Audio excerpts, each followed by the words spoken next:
ना ही हलाल चलेगा ना ही जिहाद। अगर वक्फ रहेगा तो सनातन बोर्ड भी बनेगा। जामा मस्जिद से निकाले जाएंगे चक्र सुदर्शनधारी।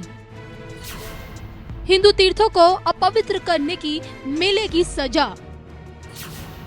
न्यू ईयर से पहले धर्म संसद से धर्म ज्ञान की बात, वो भी देवकीनंदन ठाकुर महाराज की जुबानी। हम सबसे पूछा जा रहा है कि सनातन बोर्ड की मांग क्यों कर रहे हैं आप, क्या आवश्यकता है? यहां पर धर्म को जानने वाले धर्माचार्य भली प्रकार से जानते हैं कि हमारे यहाँ प्याज लहसुन भी नहीं खाया जाता है, सात्विकता का इतना ध्यान रखा जाता है। लेकिन हमारे सनातनी मंदिर क्योंकि सरकारों के अंडर में है, अभी कुछ समय पूर्व हमें संदेश मिला, हम सबको न्यूज़ों के माध्यम से पता चला, एजेंसियों ने भी जांच करके बताया कि तिरुपति बालाजी के मंदिर के प्रसाद में पशुओं की चर्बी भी प्राप्त हुई है। अब हम आपसे जानना चाहते हैं, क्या ये सनातनी पशुओं की चर्बी खाने के लिए तैयार हैं? जोर से बोलिए, तैयार है? आप बताइए, तैयार है? ये दोबारा घटना ना घट सके, इसके लिए हमें सनातन बोर्ड चाहिए।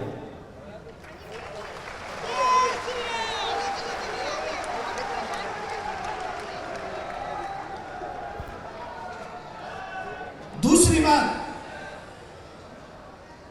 हम आपसे एक बात जानना चाहते हैं कि कोई व्यक्ति को हार्ट अटैक आ गया हो और हार्ट अटैक जिस व्यक्ति को आया हो, डॉक्टर वहां पर ना हो और हम कह दें कि धर्माचार्यों में से एक को ले जाओ और इनसे कहो कि ये जाके उसका ऑपरेशन कर दें। Is it possible? संभव है? जवाब दीजिए, संभव है?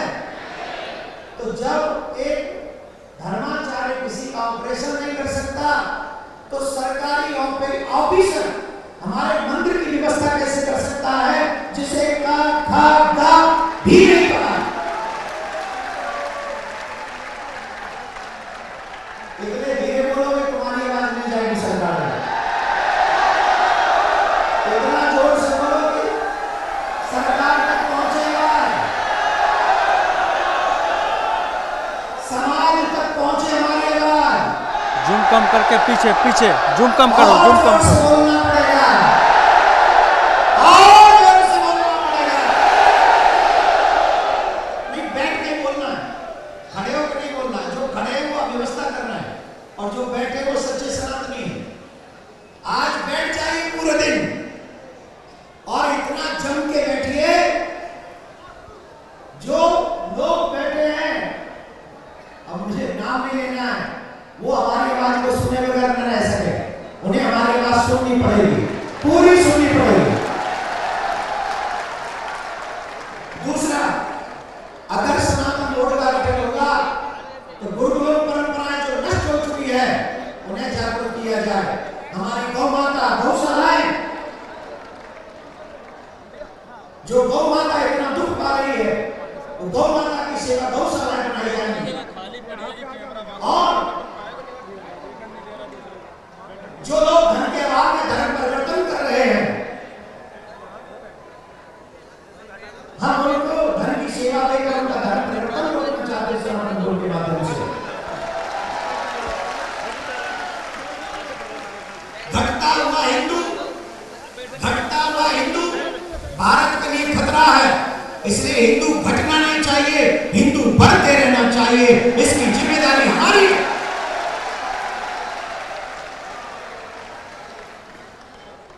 जिन लोगों ने प्रसाद में मिलावट की है, ऐसे लोगों को कठोर सजा मिले, ये प्रार्थना। और हमारे मथुरा में अभी भी कन्हैया जामा मस्जिद की सीढ़ी के नीचे है। भगवान को मानने वालों, भगवान का नाम जाप करने वालों, भगवान लड्डू गोपाल की पूजा करने वालों, बताओ जमीन है कि मर गया? है कि मर गया?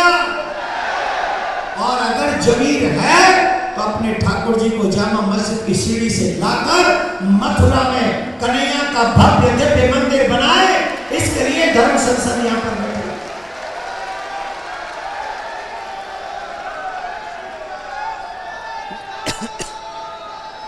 एक और प्रार्थना,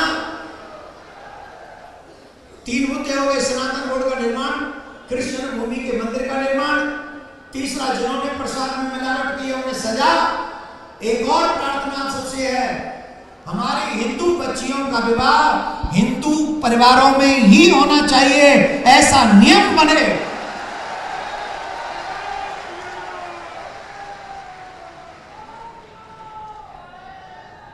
एक और प्रार्थना बाकी है, आप कहो तो करूं। जो कंपनियां हलाल सर्टिफिकेट लेकर अपना सामान बेच रही है, हिंदू समाज उन कंपनियों का बहिष्कार करे, क्योंकि उनके लिए जो हलाल है जरूरी नहीं कि वो हमारे लिए भी शुभ हो सकता है उनके लिए जो हलाल है वो हमारे लिए हराम हो। इसलिए हलाल बेचने वाले लोगों को हम बहिष्कृत करें, हम वहीं से सामान खरीदें जहां पर हमारी शुद्धता पवित्रता बनी रहे और मेरे ठाकुर जी को कोई भी पशु की चर्बी का भोग न लगा सके, ऐसी व्यवस्था सुनिश्चित करना ये धर्माचार्यों का काम है। ये धर्माचार्यों का काम है, सरकार का नहीं, ऑफिसरों का नहीं।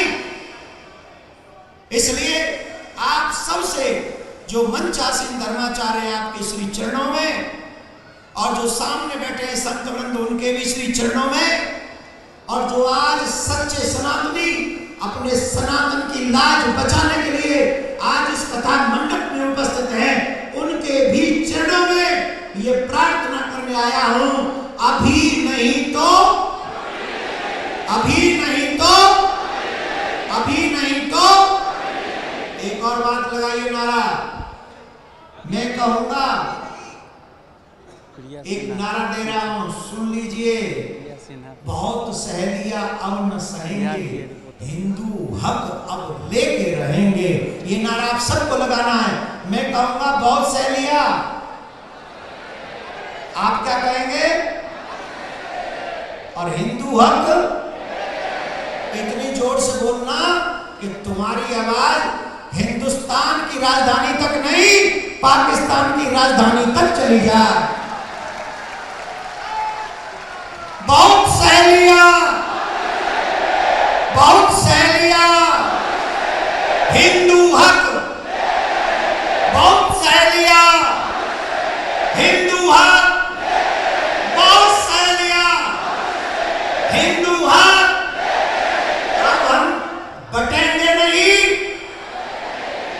और अब हम कटेंगे नहीं, और जो काटने की प्लानिंग करेगा ना, my dear, I will C.